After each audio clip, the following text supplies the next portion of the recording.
వాస్తవానికి ముస్లింలలో ఎంత పేదరికం ఉందో ఎంత దరిద్రం ఉందో మీరు వివక్షకు గురైన అంటారు. ఎస్, డెఫినెట్గా వివక్షకు గురైన వాళ్ళు. ఏందండి రామచంద్రరావు గారు, మీరు కథ చెప్తున్నారా?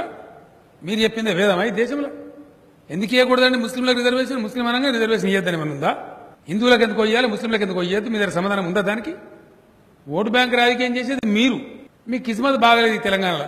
ఇలా కొద్దిగా కథ కట్టేమో చేద్దామనుకున్నారు, ఊట కొట్టింది మీ నాయకుడే. మీది మీకే బూమరాంగ్ అయింది. మీ పథకం నడవలే, మా పథకం నడిచింది.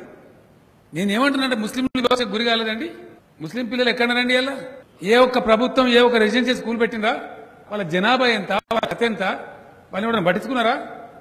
వాళ్ళ పేదరికం ఏందండి? మేం చెప్తలేమండి.